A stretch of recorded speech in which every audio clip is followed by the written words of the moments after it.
back at my phone. Oh yeah, this moment is sacred. Yeah, that's That great. was I got to remember to do that every day before I start the bookkeeping because it left me with the impression that this time is sacred. Right. And like, what a beautiful energy to put in anything you do. Absolutely. And when you're so embraced in just doing it and keeping it, you're gonna probably it'll be it'll go poof. I'll just love it away. Love it so much. Yeah, you're gonna have other things that are gonna replace it, but Yeah. it won't it probably won't be until you just accept it and love it and just it's part Yeah. of my existence. And Yeah, because there then is a bit of resistance I have toward it because it's not the role I want to be playing. yeah, and yet it's easy for you. So It's easy. yeah. I mean, What's wrong with I've done easy? it for 10 years for this particular company. It's like I know it inside and out. I can do it. I can do it well. Um, Yeah, and I have that's these good. 10-year long relationships. Yeah, it's easy. Yeah. Yeah, good for you. Yeah, it'll get. Let's see what the maybe the ask is how do I make it even easier? How can I do it faster and easier and still make the same amount of money? I am always improving the processes. There you I go. mean, like, There oh, you go. streamline, streamline, streamline, streamline. Yeah, Yeah. that'll be good.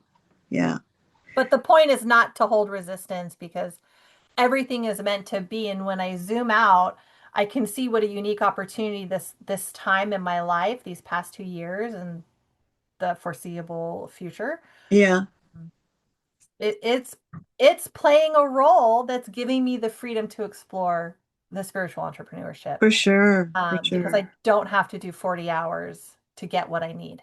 Right. So I'm in a beautiful pocket and I have to love every part of it. And I think Yeah, that's part of this field of coherence we create yeah. is that we are 100% okay with where we are Yes, I love it. because we love ourselves, Yeah, you know, yeah, trying yeah. to hold that kind of, I Mm-hmm. want that to be my firmament. You you will you are having it. You are Hmm. having it. It's coming into clarity. It's Yes. there, but you just haven't It's you there in the haven't ethers. It's starting to yeah. come in. I'm Mm-hmm. I'm building my awareness of it. Mm-hmm. And Um, it's there. It it's is there. there. It's just that it hasn't come into view. Right. I wouldn't have awareness of it if it wasn't there. Mm-hmm. Absolutely. Hmm. So true. Hmm. I could say that about a lot of things. Yeah. I would say everything.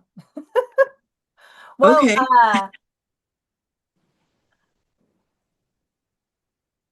I'm trying to remember these two words. I may not remember it. Maybe I'll have to save it for our next video. It was about whether or not kind of the interplay between desire and premonition. Mm. Like the things we desire are things in the field coming to us. That's the reason the desire exists. Yes.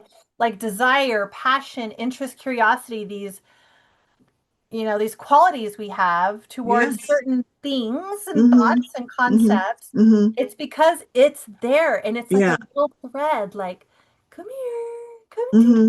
It's not Mm-hmm. random, it's desires we have. Yeah, I agree. I agree. I agree. The word for me came up was appetite. It's like Hmm. you start having an appetite for, I think I feel like I want to have French toast or something, Right.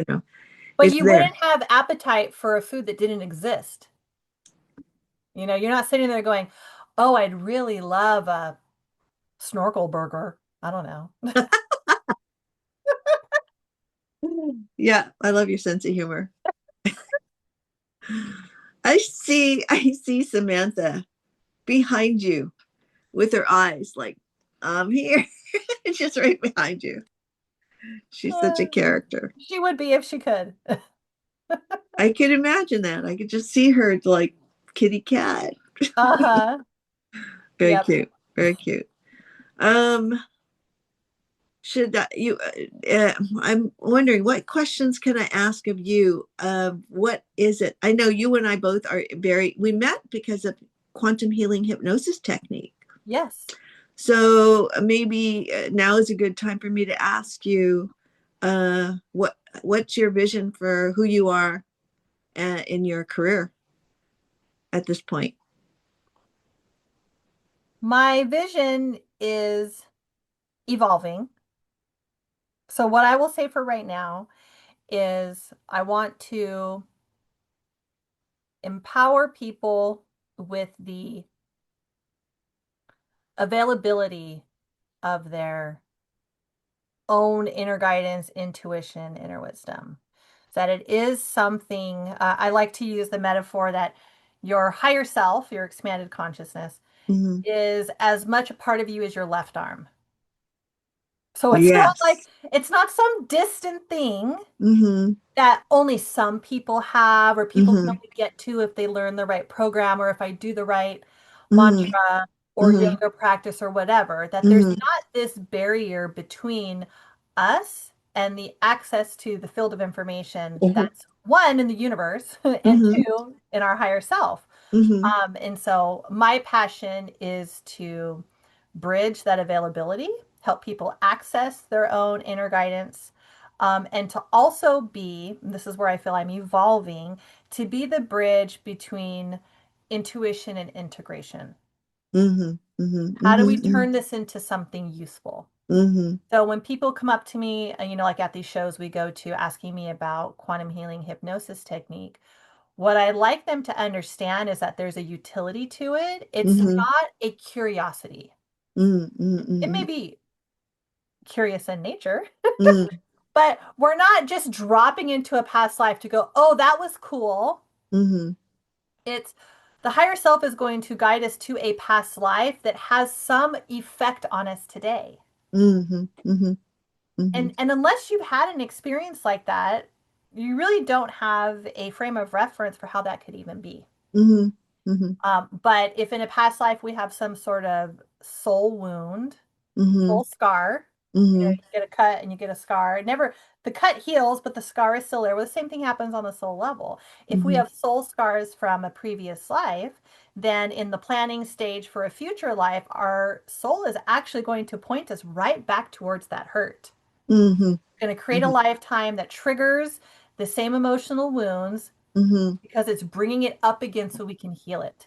Mm-hmm. Heal it and move it and stop carrying that scar to the next life and to the next life and to the next life. And so Mm-hmm. my vision is to help people understand that there is a utility to it.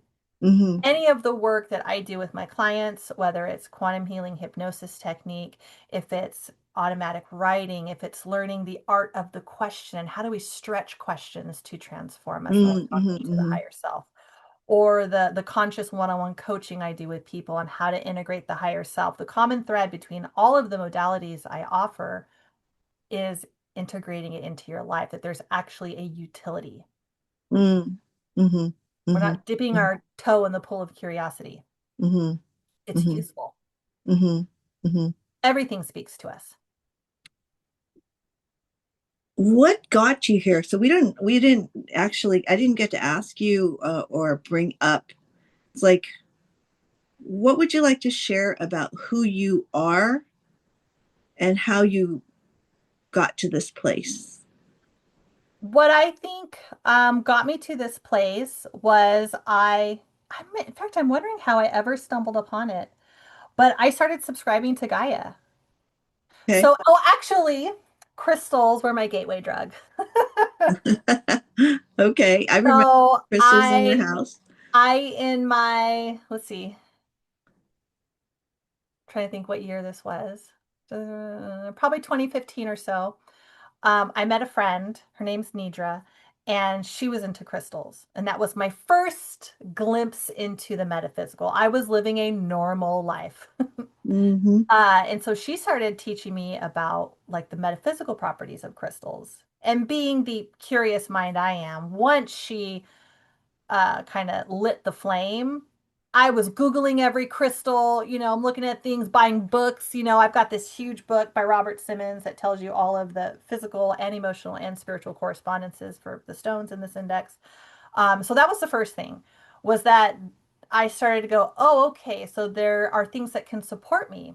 and that there was this really interesting metaphysical world that I had not yet been exposed to as a child. I was Mm, exposed to religion. In fact, when I graduated high school, I went to Biola University, which is the Bible Institute of Los Angeles. I thought I wanted to be a pastor's wife, so I was going for what we joked around in the community of calling the MRS degree, the Mrs. Like I'm going to go marry a pastor. So I was going for my MRS degree. And honestly, I only lasted 3 semesters at that school because it was not my jam. I thought it was. mm, mm, mhm, But the structure, I was not good with the structure. mm, You had to go to chapel 3 times a week. You had to swipe your ID card to prove that you went to chapel. And like sometimes I was tired and I didn't want to go at 7 in the morning. I'd been up until 1 o'clock working on campus at my job. mm, I'm tired. I don't wake up. I don't go to chapel. Now, I'm not the most disciplined person.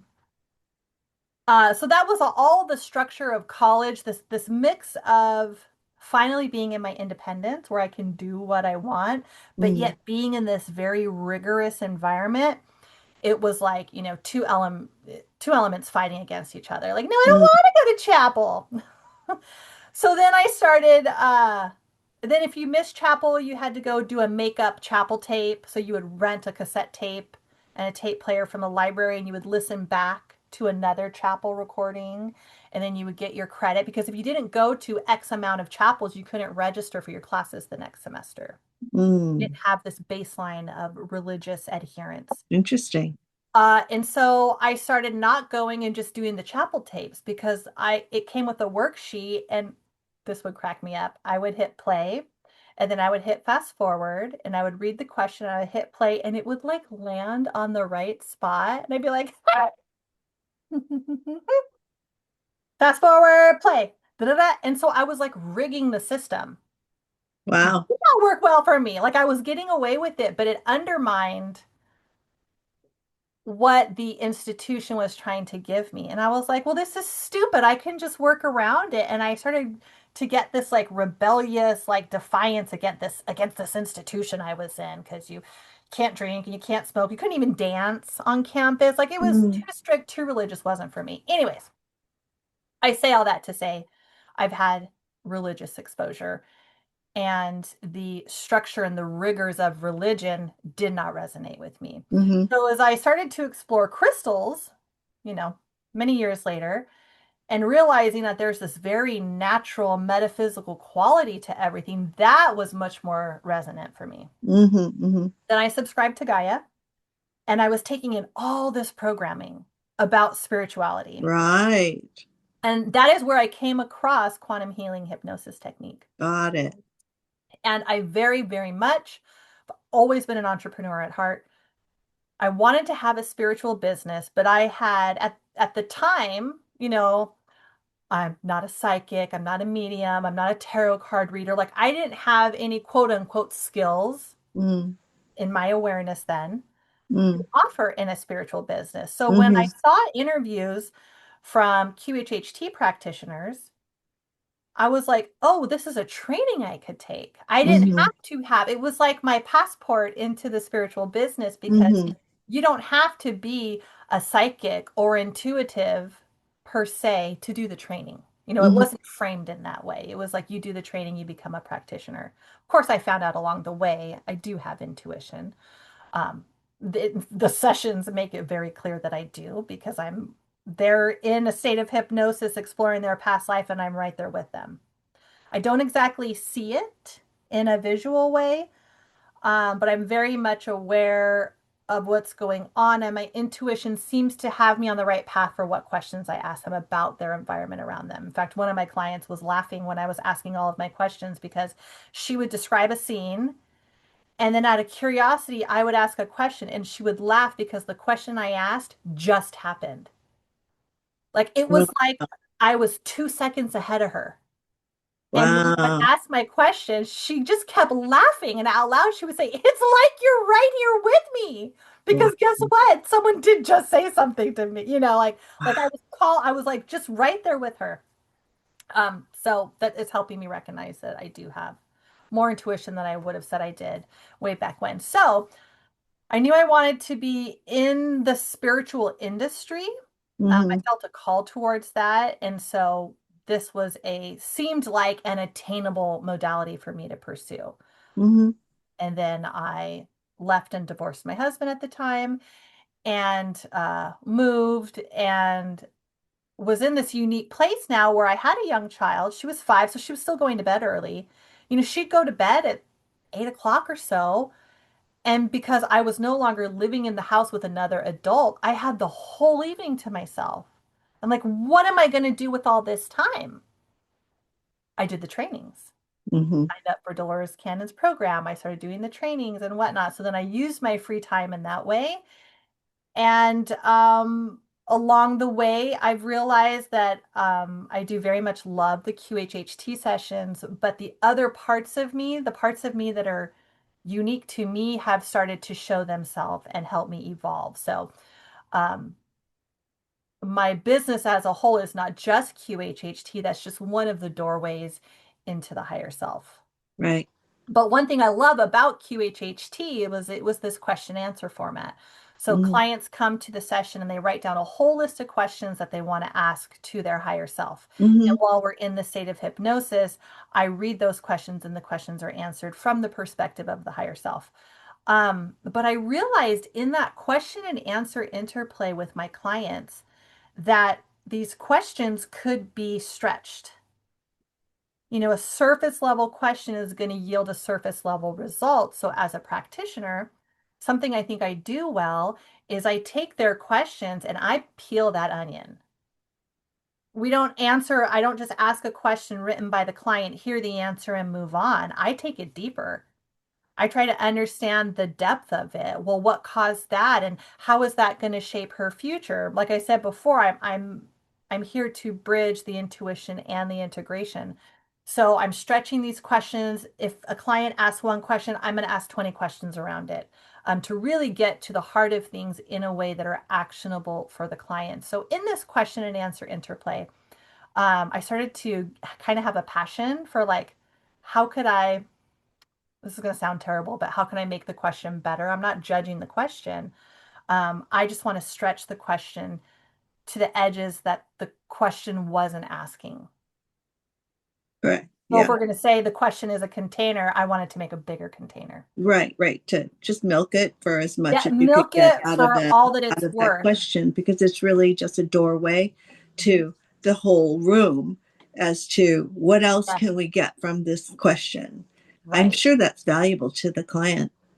I'm sure. And then in a personal practice, I was developing my ability to use automatic writing as a way to connect to my higher self and receive my own higher self guidance. And I was just shocked at how what I was learning in the QHHT sessions was stretching those questions was helping me stretch the questions I'm asking to the higher self. Mm-hmm. Then I really became passionate about the quality of questions that we bring to our guidance, Mm-hmm. whether it's a Mm-hmm. spirit guide, your higher self, really taking the time. And so in Mm-hmm. my automatic writing practice, the method that I use to do this is I start out like a normal journal entry. Mm-hmm. I take a moment to vent. Mm-hmm. So I haven't even landed on a question yet, but Right. Right. oh, Right. today, blah, blah, blah happened and that bothered me and blah, blah, blah, and I just exhaust my consciousness, Mm-hmm. Mm-hmm. which interesting parallel to QHHT. We start these sessions with a 2-hour interview. And in Dolores Cannon's training, that is to exhaust the consciousness. Got it. Yes, for sure. For You sure. want to let that monkey mind go to sleep. Right. So I do something similar is I kind of brain dump everything I have to say around this thing that I'm intending to explore. Mm-hmm. And then as I'm venting, venting, the question appears.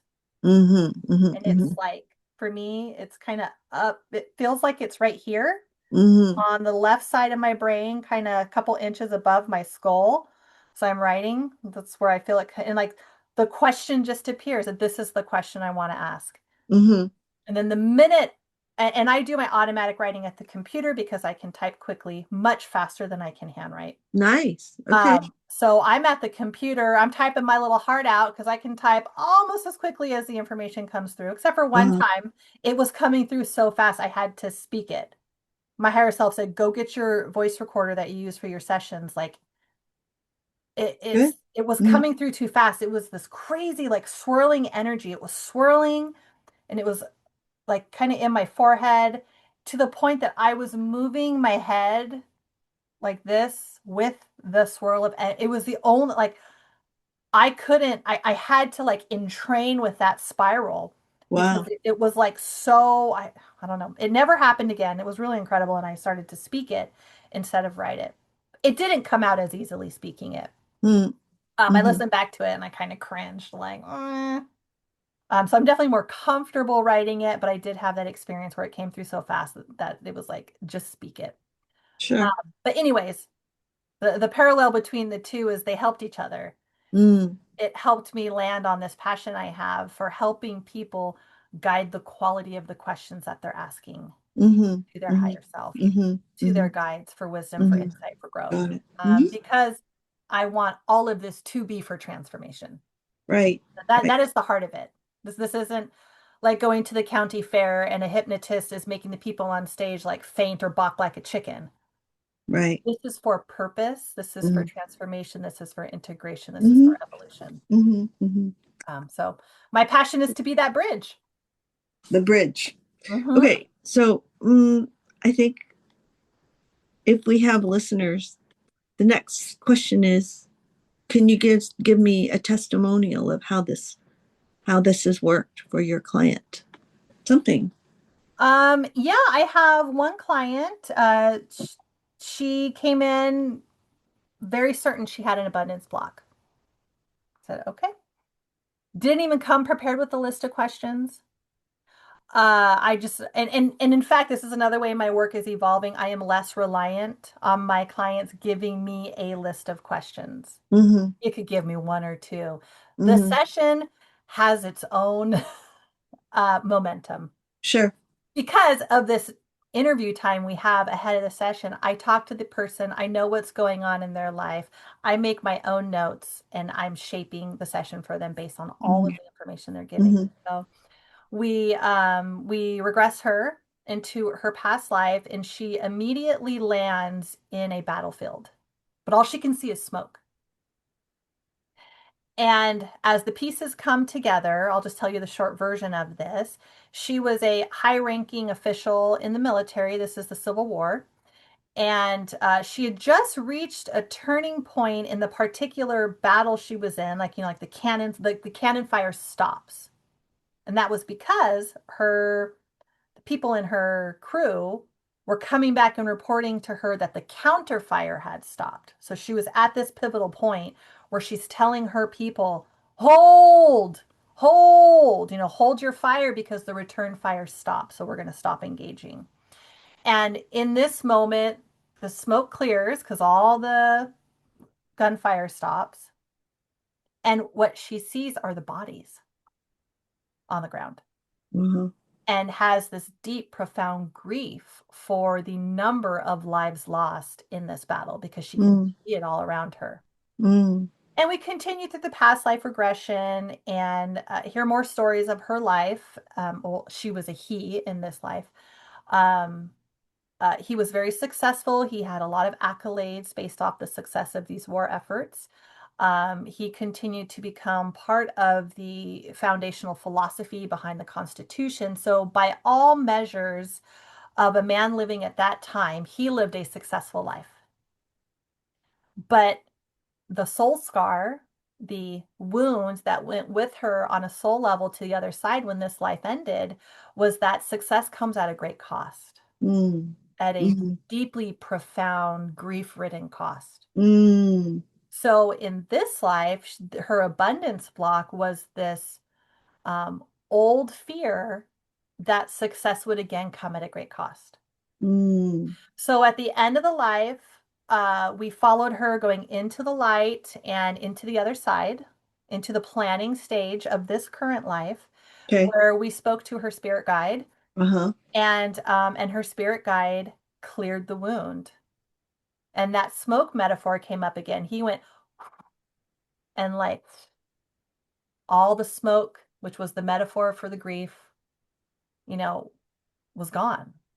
And Great. since then, she's been very successful.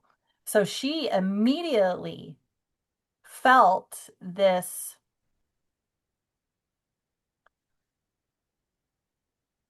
block just simply be gone. I mean, there That's really is no amazing. other way to explain it Mm-hmm. because when you can get back to the root of a wound, Mm-hmm. you can heal it. Mm-hmm. Mm-hmm. So she's immediately lighter. I have another client recently. She's a hairdresser and she's had chronic shoulder pain for a long time. And we went into her past life and did healing for her there. And now her shoulder's better.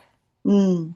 So there are physical healings, emotional healings, spiritual healings. And just, but I will say no two sessions are the same. So Yeah. every single, and you know this, Mm-hmm. you're a practitioner also. Mm-hmm. There is not even like a common thread. They are wildly different and Mm. have a wildly different outcome for each person. Mm-hmm. That's where your improvisational Yes. muscle is working. Hmm. Yeah, it's Because about you have to adapt to what's going on in that a situation. hundred In percent. fact, I had a client who we did a past life regression and she didn't really feel moved by it. Mm-hmm. And I followed up with her later and she was like, eh, kind of the same. So I did another regression, but we didn't go into a past life. And Mm. this is where that improv comes in, where as a practitioner, I am just evolving right along with my clients. And Mm-hmm. I said, well, if going to the past life didn't move you, let's go into a space that will move her. So instead Mm-hmm. of taking her into a past life, I Mm-hmm. guided her into her own personal sanctuary that is inside of her, Mm-hmm. where she was the creator, where Mm-hmm. she spoke her name and the scene around her responded Mm-hmm. because she was the essence of this place. This was her place of sovereignty. This Mm. was her place of safety. She told me what it looked like, and we worked in that space. Okay. Far more healing came for From this the particular client to not see a past life, but to find the quality of this inner space where she is safe, she is sovereign, and she can have information come to her in that place. okay. That's great. Has she acknowledged that it's that particular second session made the difference for her? It made some difference for her. Mm. She's still working on what the issues were around it. Mm. We have free will. And so these sessions aren't a guaranteed outcome. It's Mm-hmm. what you're able to hold at the time. So the Yeah. higher self is always going to meet you where you are. It's not going to Yeah. give you more than you can handle. It's not going to give you more than you're willing to receive. Right. In fact, I Yeah. had one client who uh, I lightheartedly call this my unsuccessful session, wink, wink. Because this client, she could only see just little fragments of the scene that we were in. Mm-hmm. And, was even saying things like, this is bullshit. And I'm like, do you want to stop? And she's like, no. Okay. So I would keep going and keep going and keep going. And what she said in the session was, I'm afraid. I'm afraid to be in contact with my higher self. I think I'm going to get in trouble. Ooh, okay. So that's what she has to work on. It revealed, so by by her by some measure, we would say this was an unsuccessful session because we didn't get into the past life regression, but I disagree. We revealed a block that she never knew she had, that she thinks she's going, and she couldn't logically tell me in the state of hypnosis who she was going to be in trouble with. Like Mm-hmm. who's this person? Like she's an adult. Right. Who's going to get you? Mm-hmm. There was no answer to that. But now we were able to see very clearly that there was some sort of fear in accessing this higher self wisdom. And so, of course, it didn't come through. Mm-hmm. Mm-hmm. And at first blush, I thought it was an unsuccessful session, but she referred like four other people to me. So Every session is very, very, very different. Mm, yeah, And the quality of what comes through is uniquely adapted to the person. excellent. Yeah. Yeah, well But said. it's coming from them. Yeah, yeah. You're an amazing hypnotherapist. I see what you've done from meeting you. How long has it been? Has it even been a year? Maybe not even close to a year. I would say maybe a little more. Okay. I Well, know we met in Sacramento. we did. Had I already hurt my back when we met? Yes, I think you did have a moment where there was Because like that was pain. February 2025 that I had a herniated disc. Okay. Yeah, So I I feel like remember. it was either shortly before or shortly at, which would put us at a year plus, Yeah, a year a little plus. bit. Yeah, That's cool. That's cool. It's been an exciting ride so far. it has. And Yeah. we've met so many fun people at these shows. Hmm. Yeah. It's been a wonderful adventure. So, Yeah. and I know there's more to come. Um, so we're close to 2 hours of Oh, look at that. recording. Yeah. Chatty Cathy's. Yeah. Do we want to add more to this before we like reevaluate how we're gonna do our thing on Thursday? Is there anything else? I feel whole. Yeah, I do How too about for you? now. Okay. Yeah, for now. I just feel like guidance is gonna give me another Yeah, dump. same. And oh, I wanted to say if we use this recording, and I kind of feel like I can use my assistant to help us put that on. I Yeah, I have was wondering how in the world we would edit it. Like I can edit yeah, audio, but I yeah, haven't edited a video. I'll have to figure out. yeah. No, I think it's easier if we just put it all on there. Yeah, just Uh, have to figure out what software to use. It'll trim it for us. I have my guy to that will do it. If you Okay. just give him the Zoom. Okay. Uh, I wanted to say because I yawn a lot. Yawning is as a mechanism of release. So it's not because I'm bored. Just in case anybody's I didn't even asking, notice it. it's like recognize. Well, I'm trying to be gentle about the whole thing and a little bit proper. But yeah, yawning is for me. It's a recognizing that I'm taking information in, and whatever there is inside me that resonates with it, that yawning is a release. Yeah. Coughing, sneezing, all those kind of things are also mechanisms of release, recognition, and release on Yeah. some part of the body. But I think this has been good. Thank you so much for getting us started. Yes, how Um, fun. yeah, It's not like I'm too. living all my podcast dreams. I've seen so many interviews that it's fun to like pretend like I'm Regina Meredith. Yeah, you are Telling your you I'm own. obsessed with this woman. Right. Oh, okay. So, in the one of the last things I want to mention is that I do have a new YouTube channel um, called it's the Healing Strategist. I didn't have a name. There was a way that happened, but it's Healing Strategist. So Awesome. I think that's where I'm going to put all of our information. And Okay. I I think when you have